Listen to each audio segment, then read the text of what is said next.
Good morning and welcome to the show. I am very, very curious. This is strange for us. Wow, that's cool. Can you guys hear us? Can we get like some emoji thumbs up in the... You guys, this is strange. There's a camera here. There's a screen monitor there. There's a monitor in your comments over there. And there's a microphone here. I don't even know if this thing's working. Okay. Can you guys see us better? Okay, they can hear us. That's great. So here's the cool thing. I'm going to do my best to talk at the thing. This is strange because it's not a cell phone. Fran says the pic is so much better. Which is also why it's not backwards. You guys have been looking at us on the wrong side. This is normal. So this is exciting. For those of you just listening in, I highly encourage that you watch. I also want to ask, is the sound quality better? And does it make a difference if I do this or if I'm back here? Because I don't really know. I can hear what you're hearing. But I am very proud of myself because I clicked a lot of buttons and watched a lot of YouTube and did a lot of things to make this thing work on all the things. So good morning and happy Wednesday to you. This is exciting. Looks clearer, exciting. Not mirrored. This is trippy, absolutely. Sarit needs to raise her chair. Okay, done. Come on, shout it. This is... Or I need to lower mine. Okay, now I'm on the highest part of Sarit's like, welcome to Espresso. You know all right. Whatever. So you guys, today's whatever Wednesday. On Wednesdays we kind of freestyle a few different topics, and as per your request, today we're going to be talking about injury prevention. I know that a lot of you guys have asked about that, especially at the live event, and we're like, we are going to make it a topic. Mm-hmm. So let's talk about the different causes for injury, and then we're gonna talk about something that a few of you guys have asked as well, and that is basically what we call the mobility stability model as well. Before we get into that, Can we talk about the importance of doing our best to not get injured? Yes. So obviously, injuries suck because they hurt. They don't feel good.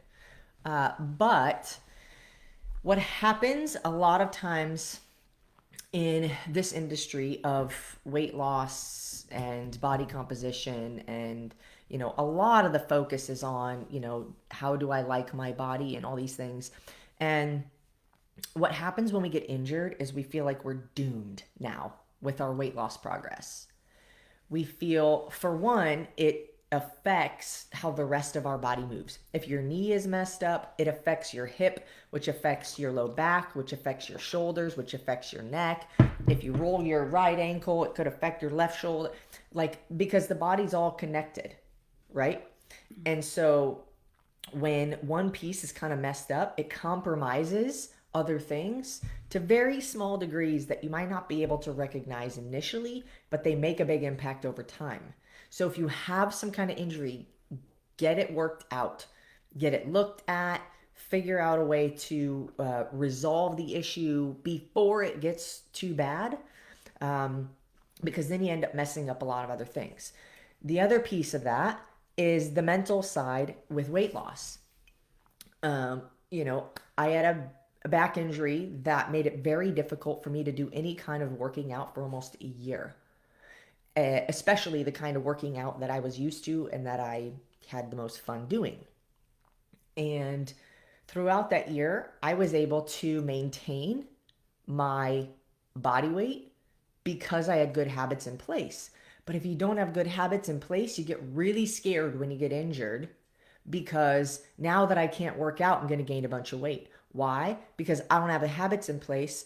Also, now because I can't work out, whatever time I would have been spending working out, I now have to be like I've got to fill that space with something. And if I don't know what to fill it with, I'm more tempted to eat because I'm just not doing anything with it.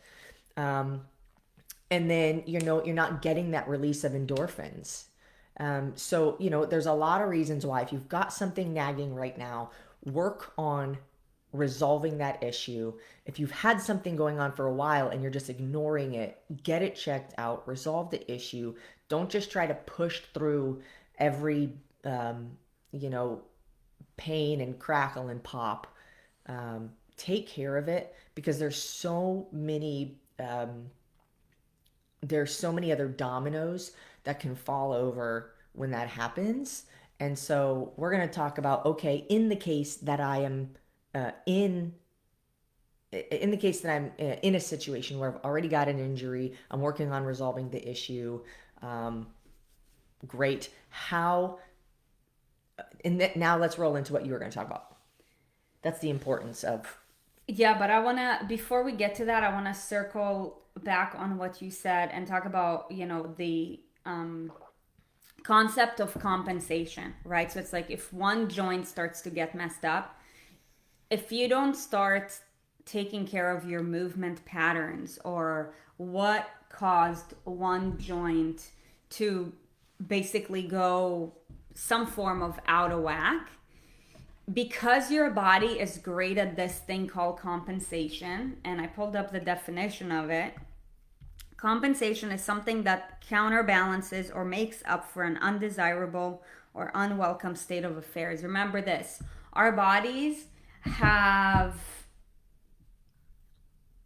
evolved over hundreds of thousands of years, and we are great at survival and reproduction.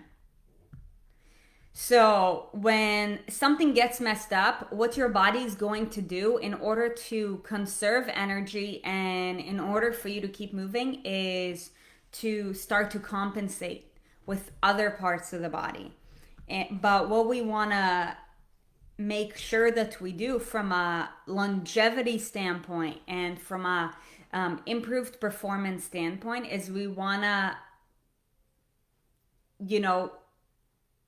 be aware of the compensations that are happening. Not all compensations are bad. Like, for example, if let's say you're at work and you sit at a cubicle and there's a lot of people talking over there and the other area is really quiet, chances are is that your left ear is going to, through compensation, receive auditory signals better than, let's say, your right. Okay? But compensations are a means to lead to injuries because your body is great at, doing these twists and turns in order to basically allow you to survive longer, right? Because if you think about the days when we hunted and gathered and let's say our knee was sort of messed up, then maybe now like your ankle's gonna start doing some things to offset the pain in the knee so that you'll still be able to run stronger until one day some little peeps is going to happen and Little peeps. and then like your entire right leg is going to be out. Okay, so just wanted to bring up the concept of compensation as well. But there is 7 reasons why we get injured. Okay. Reason number 1 is overuse. Get ready for some notes. And that is why, for example, athletes have a higher susceptibility to injury because athletes overuse their bodies, right? Their body is just a means to get them to their goal. So obviously, what is it? The risk reward concept. Basically, like the greater the reward, the higher the risk. Yes. So, somebody who, let's say an Olympic athlete or let's say an Olympic swimmer who is at the pool for 5 hours a day versus somebody who just goes to swim, like a couple days a week is a lot more likely to be injured versus somebody who doesn't. However, that is not the only thing because That Olympic athlete is probably making sure to incorporate the other pieces to the pie in order to prevent that. Okay, so don't take piece by piece of you have to look at the entire 360 picture in order to prevent injury. So obviously, the more you use it, the more likely something is to break down. Wear and tear like a car. Yeah, yeah. But with that being said, Lack of use too. Also lack of use. With that being said, though, that doesn't mean that just because you hit 30 years old, you're doomed. How old am I? 34. I'm 34. I actually feel the greatest I've felt in a very long time. Okay, I'm making a note to contact some of our master athletes, friend, to get them on the show. You guys, like, these people are like 50s, 60s. Yeah, it's insane. If you think that in your 30s your body starts breaking down, it's probably because you haven't learned how to take care of it for a greater portion of it. Our body is the most resilient machine ever. I want to say this not to shame anybody who's severely overweight, but as an example of how resilient the body truly is, if somebody can be alive and be 600 pounds, our bodies are resilient as fuck. Mm-hmm. And we are survivors. So there's so much that our body will do to attempt to help us to be. The body wants to take the path of least resistance naturally. Yep. So why would it want to be hurting? Why would it want to be injured? If you're taking care of it and respecting it and treating it well, there's no reason that should be happening at age 30. Granted, if you're playing a contact sport and you get taken out at the knees, that's different. That's not wear and tear. That's probably a different one of the 7 that Sarit's going to get into. But we're talking about number 1 is overuse. Okay, so now actually let's get through the others before we get to the mobility stability model. But the second one is recovery. Lack of recovery leads to you becoming more susceptible to injury. And our body recovers in more than just one way. So recovery in the sense of central nervous system, that has to be recovered in order to fire fast. Because you guys, if our nerves or if our central nervous system is not fully recovered, our muscles are just not going to fire as fast, whether we like it or not. Hydration is the second one, because basically what that leads to is, what is the overall density of our muscles, and the physiology of our muscle fibers is going to affect the function of it, just like the physiology of our bodies is going to affect the function of it, right? And then the other part is muscular recovery. Making sure that your muscles are recovered enough so that you are able to continue to push forward. And I'm going to use the example of the extreme endurance, which we talked about. Yeah, I know. Which we talked How do you spell that? Endurance. Which we talked about yesterday, and that's why, a lot of Olympic athletes, Michael Phelps, use them, because it speeds up muscular recovery, and therefore it allows you to push harder. Because if you're under recovered, you're not going to be able to push as hard. Definitely, you're not going to be able to perform as well. I want to say the reason that it helps speed up muscle recovery is because it helps reduce oxidative stress. So, it's like the example of an apple cut in half.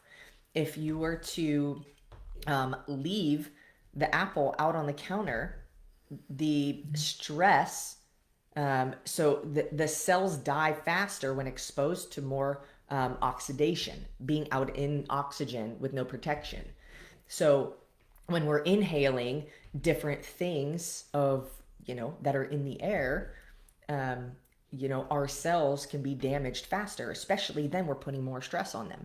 So to reduce the amount of oxidative stress, like a protective, kind of like if you were to put a citrus or something on on the open cut apple. It's going to last longer out on the counter because of the elements in that citrus. So that's essentially what the extreme endurance, or as Sarit calls it, endurance. It's Came weird out of my ENDURANCE. mouth. Whatever. I love it.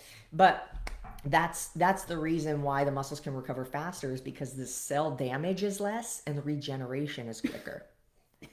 Yeah, and that is why sleep is really important, and that is why hydration is really important, and that's why supplementation, when it is proven quality supplements, could definitely be beneficial as well. So that is the next point. Other than that, obviously fuel. If you're either underfueled or you don't fuel properly, in the sense that the fuel that you're putting in your body is not as of a high quality, your likelihood of injuring yourself is a lot higher. And this is why.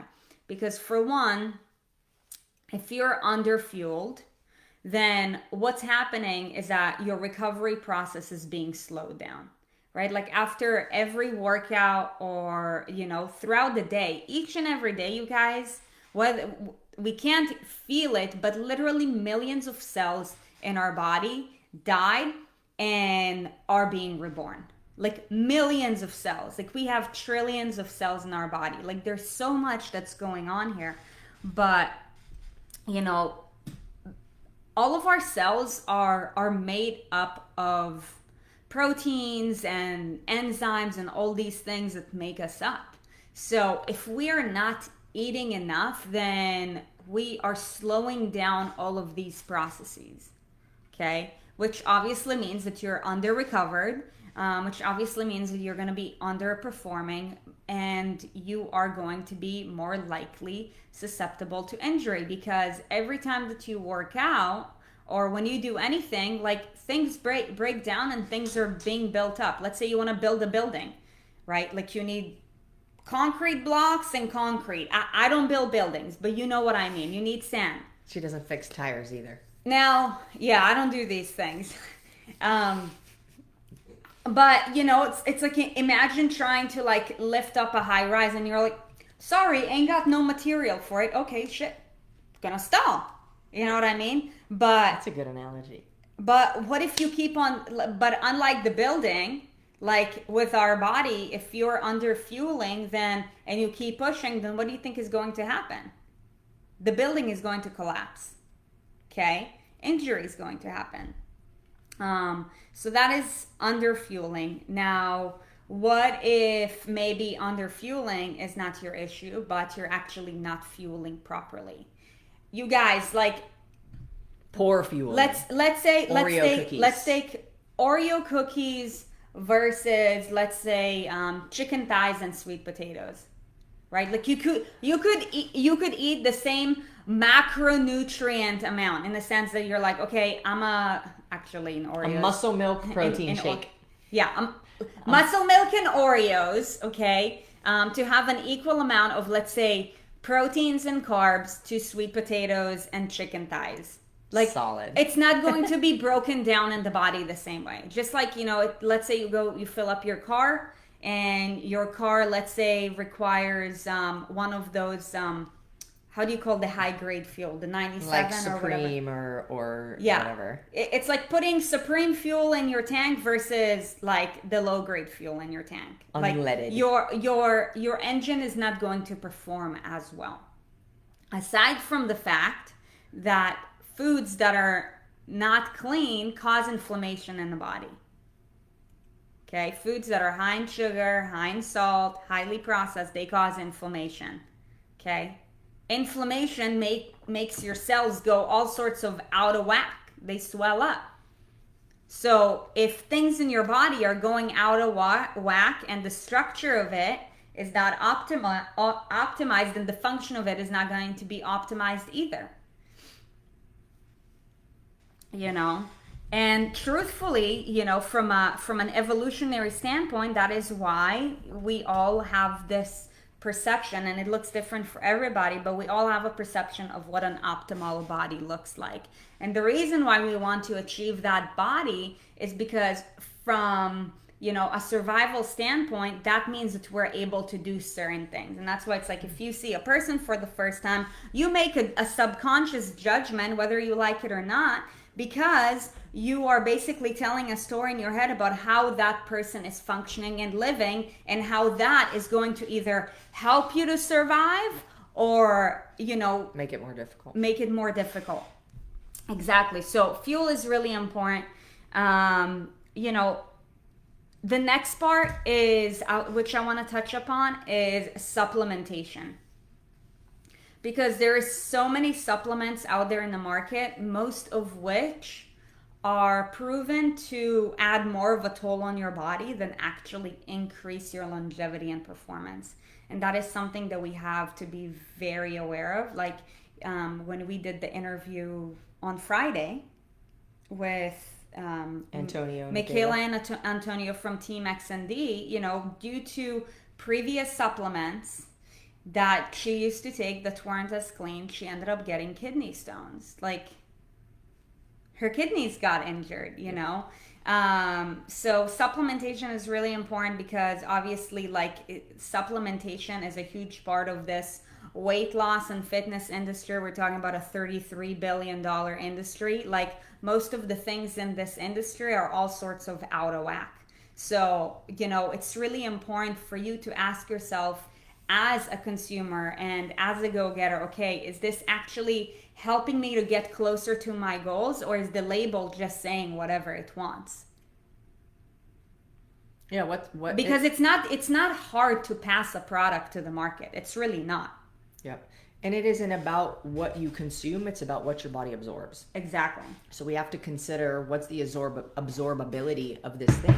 And if it's got ingredients in it that take away from the absorption, or not packaged in a way that the product's going to be absorbed optimally, then most of it ends up going in the toilet. So though the product may be cheaper, it's cheaper usually, because if when it comes to supplementation, the thing that companies do is, like, there's a formula for all these different vitamins and supplements and proteins and all these things.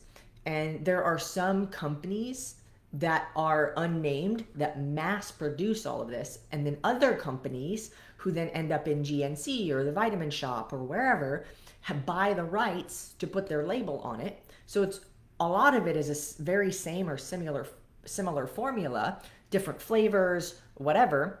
And so the reason that they can charge less is because the ingredients used to make it didn't cost as much. And there's a reason that those ingredients didn't cost as much. So, one of the reasons, this isn't a sales pitch, one of the reasons that we stand behind X Endurance is because every ingredient that they put in, there's a rhyme and a reason to it. And the proportion that's there's a rhyme and a reason to that. Where they got it from, there's a rhyme and a reason to that. And there's intention behind all of these things. So, the integrity is awesome. Their customer service is awesome. And the products are extremely effective, said by many, even just in this community, let alone outside of this community. So, that's why we stand behind that. And yeah. It's the only company out there where every product is backed up by science, and where the company is actually owned by an ex-Olympic athlete. So just think about the standards from a, production standpoint and also performance standpoint. Okay, and enough about that. His intention too. Great. His intention for making this is because he wants to outlive his father's age, which was like 90 something. He's like, I want to live to be 100 and I don't remember what it is, 104. I could be wrong. But he's like, I have to make things that are going to help the longevity of my life. And his intention is not to make money. His intention, though of course, that's a byproduct. When you show up to serve, when you show up to solve a problem, the bigger problems you solve, the more opportunity you have to make money from it or to monetize off of that, right? But his original intention was like, for one, I want my kids to be fantastic at their sports, and I want to give them as much of a leg up as I possibly can, and I want to outlive my dad. So he's like, what can I, like, how can I? And he started researching all this stuff. So, anyways, that's just a little bit of backstory. That's fun facts. Yeah, he's 70 years old with a six pack. And I know that because he showed it to us a month ago. Yep. So, if you think that, as you age, your muscular composition breaks down, definitely not the case. That dude has just been investing his time, energy, and resources in developing his body and how it performs for decades, for as long as he's lived. And there's a lot of consistency in what he's done Yeah. too. So. Okay. Well, the next thing is trauma, you guys. And the reality is that, when it comes to life, there's some things that are outside of your control. A lot of things.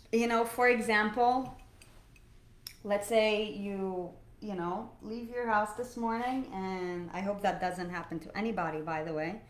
And let's say you get in a car wreck, and let's say your hip gets all sort of out of whack. If it's trauma and not chronic, then that's unfortunate. Let's go back to the contact sport analogy, because that's something that is what's the term for it's less morbid, I guess. Yeah. Maybe. Yeah, fine. If you're playing, like a lot of people in here I know have either played sports or do currently play sports. A lot of people listening to this. So, in the case that you've played a sport, basketball, soccer, if you've played tennis, if you've played any sport that requires aggressive movement, I don't, unless you're playing like extreme, what's that with the birdie?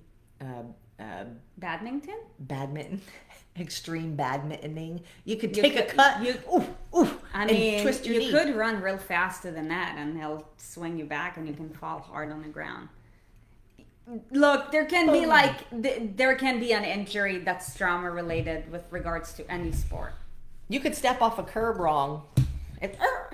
Remember when I fell in the middle of a crosswalk because the curb was higher than I thought it was in PB? Yeah. I fell in the middle of the street. All I have to say with regards to that is that, just focus on being aware and present with regards to, anything that you do. I remember when I was just starting out my career and I was working at Equinox in the city and in New York City. And, I had a crazy commute between New Jersey and New York every single day. It's like, once the rush hour hit and I had to walk 2 miles to get on the subway, to get on a train, to get into a car, to get to home eventually. It's called extreme commute. It's like everybody who was walking on the street would literally not pay attention to anything. And it's like the amount of bumping up on people or whatever that can happen is just insane. It's bumping and grinding in the streets of New York City. Yeah, it was crazy. So anyways, trauma, all that we have to say is do your best to avoid it, and that we are sending you positive vibes with regards to staying safe. Anyways, now the next two topics are related to the mobility stability model. So 2 other ways as to why we can get injured is due to either compromised mobility or compromised stability. So if you think about our structure or in human anatomy and physiology, it's called the kinetic chain, the chain that allows us to move, right? We have the puppetry. So we have our muscles, which are meant to move our bones, and bones are connected to one another through joints and tendons. The knee bone's connected to the hip bone. Yeah. So we got the ankles, we got our knees, we got our hips. We have 3 parts of our spine: our lumbar, thoracic, cervical. We've got our shoulders. We've got our elbows. we've got our wrists and so on and so forth. So lots of joints and tendons, and you know, the purpose of the joints, like we said, is to connect one bone to another and move it at a certain range of motion that would allow it to optimally move. Now, through either compromisations for each of the things that we discussed about before, be it overuse, lack of recovery, under fueling, not fueling properly. These are all factors that could compromise, in fact, not could, but do compromise our mobility. That is why, for example, like every single kid, when they're born, they will do a perfect squat. Now, most people in their 30s in this day and age can barely even like squat down properly to a chair, which is not even considered like full range of motion. So the reality as to why this happens is due to limited mobility. You know, we live in the 21st century where most of us are sitting all day. Did you guys know, actually, I've got a stat that 90% of the people who have a gym membership don't actually utilize their gym membership? 90%? Yeah, it's insane. That's why, you know, companies like Planet Fitness are making so much bank. They're like, we're going to drop the price so low so that we can get the masses. We know our numbers. I think over the last year, 99% of people who had a gym membership didn't use it. Yeah, right. Due to unfortunate circumstances. Yeah, it's crazy, you guys. But, you know, if you think about how sedentary our society is, how unaware of all these topics our society is, you know, it is obvious that our kinetic chain is going to be compromised from a mobility standpoint. And that is why it is important to, you know, incorporate mobility drills, depending on your circumstance, maybe like a personalized protocol, that sort of thing. You know, focus on a proper warm-up, cool down, that sort of thing. And then there is the stability model, where obviously, like we said, there's the kinetic chain with all of the joints that tie together the bones. But if you don't focus on strengthening the chain, it is less stable, right? So the ground is less stable, which means that a ground that's less stable is more shaky, more frail. And that is why more people over the age of 60 die from falling off the ground and not being able to get back up than from cancer. Like Gary Brecka said, we've interviewed him, I think it was 3 or 4 weeks ago. He said that sitting is the new smoking. Like, it is crazy how the sedentary lifestyle is killing us. But, you know, it is a silent killer, because if you sit all day, like, in the moment, you're not feeling that anything is being affected. But yes, your hip flexors are getting shortened. Your muscles are not being activated. Your joints, therefore, and your tendons are not being activated. You're not, you know, like, you're not... The biggest muscles that support your middle, like your low back, a lot of people have low back problems. The biggest muscles surround the middle. Right? If you think about it, your glutes, your lats, your back muscles, your quads, your hip flexors, all of this stuff, your low back muscles, like all of this supports it. But when we sit, even I'm guilty of this sometimes, is like right now, I'll find myself just like falling in the chair. What happens is we end up with a rounded back. If you ever wonder like why you'll see somebody older and they're like this, look at how you sit in a chair. Inactive glutes. Look at how you... Inactive glutes, inactive core. Look at how you sit in a chair if you're at a computer. Like, what's happening here? Okay, well, then I try to stand up. And over time, I can't, because if I don't use it, I lose it. That's the simple act of standing and walking. My grandma is 84, I think now, and she does dragon boat racing. She's fully alert and aware and kicking, and all she ever did, the only exercise I ever saw her do was walk. But she's consistent.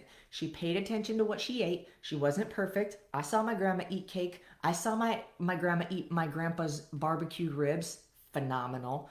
Like, she knew how to enjoy these things, but she paid attention to the other things that she was doing.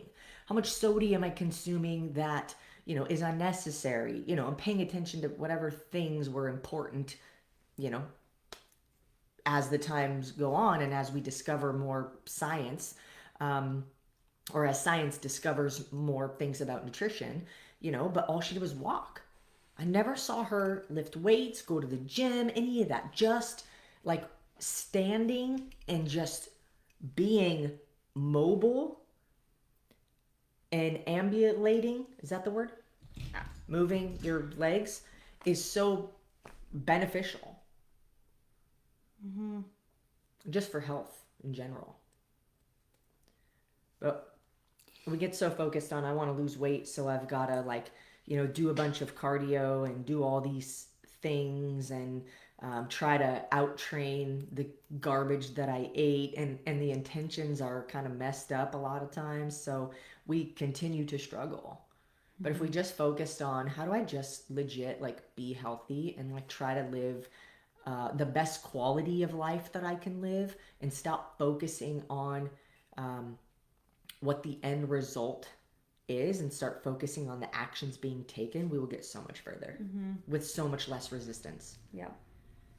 Let me tell you something, our body, we were all born with a similar physiology, in the same that we all have the same muscles and the same bones, and however they're expressed differently for each and everybody. So, for anybody out there who is pissed off at their body because it's not in,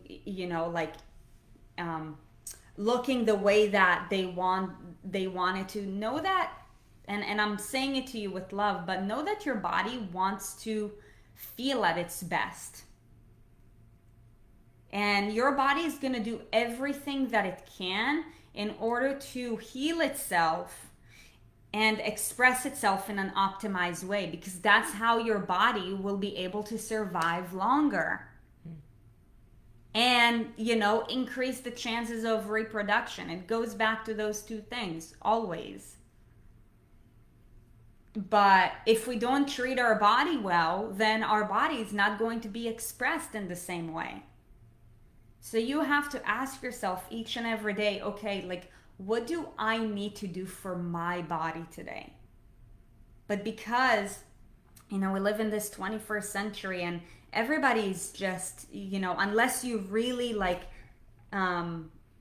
make it a point to stay intentional and live an intentional life, it's kind of like a race to nowhere land, really.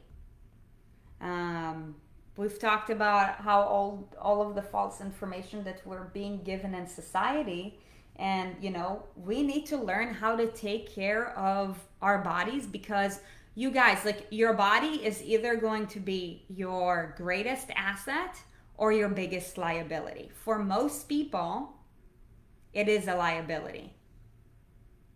Now you have to find a way, how do I make my body an asset? How do I make my body to feel better so that I can perform better in my day-to-day functions and improve my life? Your body wants to do that. Now, of course, like we said before, there is the case of trauma where certain things happen that are outside of your control. So know that we're not, taking away that factor. But for most of us, 70% of Americans are overweight and obese, you guys. That doesn't happen by accident. And yes, society is misinforming you of a lot of things, but that doesn't mean that you can't stop and say, okay, what do I need to do in order to learn how to take care of myself? Hopefully one day the school system will teach us some valuable things, like how to take care of your body, how to cook for yourself, how to like play the game of money so that by the time that you go to the real world, you'll actually feel like a boss and be able to live like a boss. I learned how to cook in school. Home economics. They taught me how to bake a cake. It was awesome. But yeah, man, I want to. There's so many things. There's so many things. If you don't have your health, what can you achieve?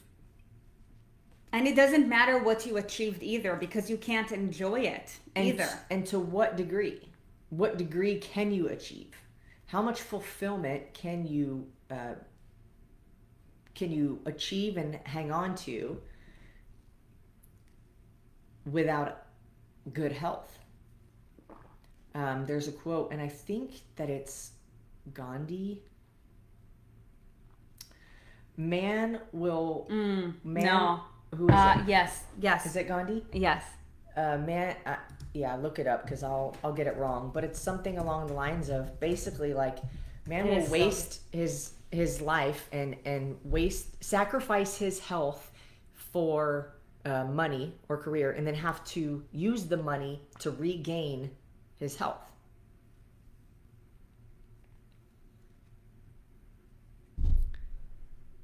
That's not the one.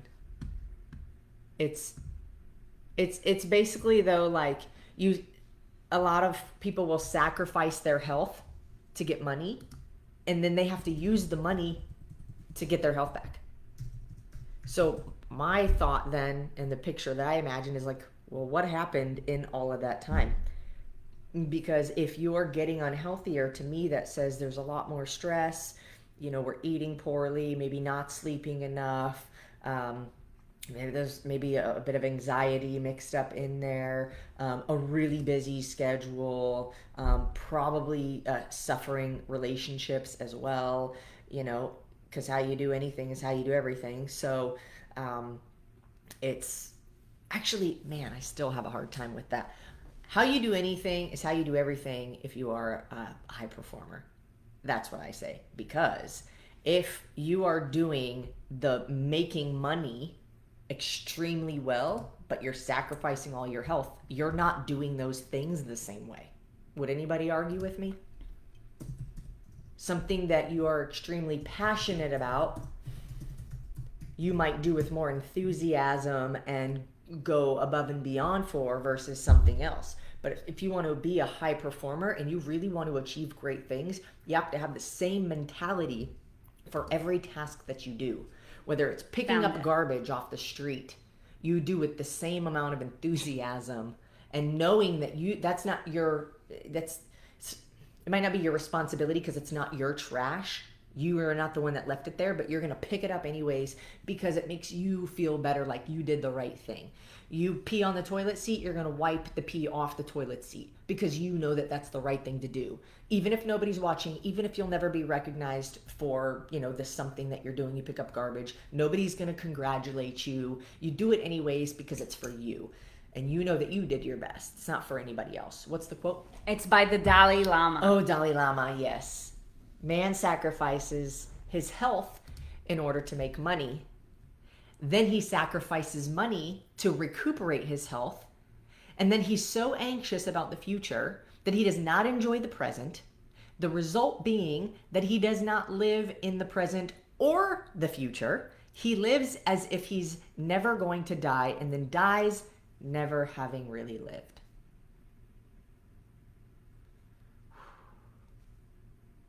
I'm going to read it again. Man sacrifices, this is people. We can substitute the word men for people. Sacrifice their health in order to make money. Then they sacrifice their money to recuperate their health. And then they're so anxious about the future that they can't enjoy the present. The result being that they do not live in the present or the future. And they live as if they're never going to die, and then die having never really lived. Yep.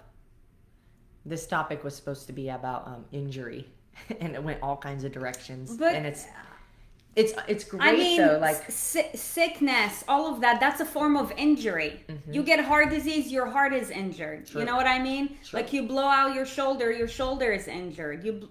Let's say your hips are really tight, you have low back pain. Guess what? Like your core part is injured. This was a response when Dalai Lama was asked what surprised him most about humanity. Yeah. So what are we doing now that focuses on health in general, mental, physical, emotional, spiritual, financial health? Those are like the 5 buckets that I have. When I write things in my journal or goals or gratitude or anything, it's I'm grateful for the health of myself and my family, physical, mental, emotional, spiritual, and financial.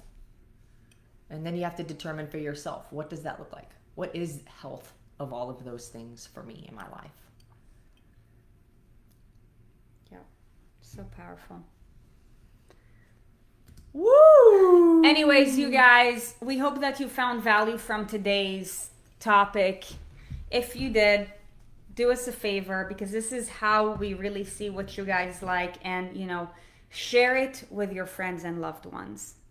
Like, just like the Dalai Lama, we believe the same thing, that most people are just so misinformed that they end up living their life literally like without a purpose.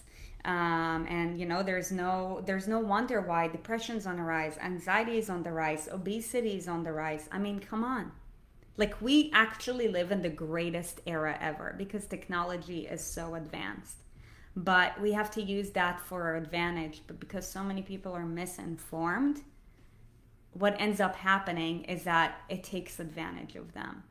So, be the gift for somebody in your life and use technology to your advantage to help inspire other people. I'm sure that you guys are already familiar with our mission, but in the case that you're not and this is your first time, or maybe you've heard it 10 times or 100 times, we'll repeat it again. Or maybe you can recite it on your own. We are on a mission to transform the lives of millions through the same movement, nutrition, lifestyle, and financial habits that have transformed ours.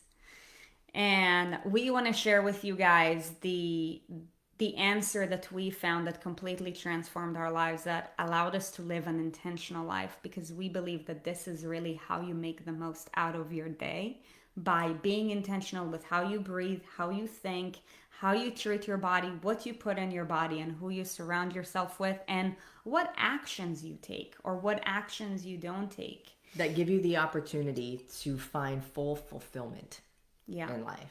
So please, please, please, if you're watching this on Facebook, we'd be super grateful if you share it. Same on YouTube.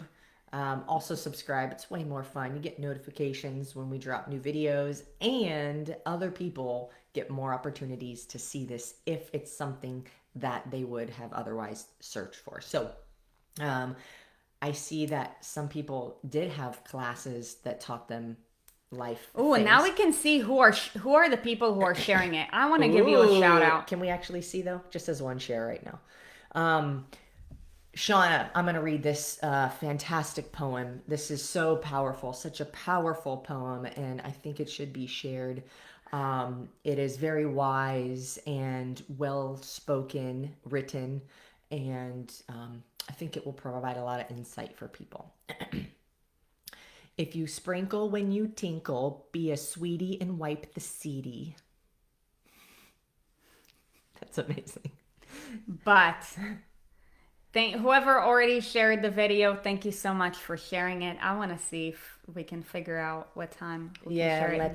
Let's roll. But you guys, we hope that today's conversation added value to your day. Be great today. Invest your time, energy, and money today in what will help you to move your life one step forward. We're super appreciative and grateful for you taking the time for yourself to develop yourself and for spreading the good word so that all of us together can live a happier, healthier, and more fulfilling life.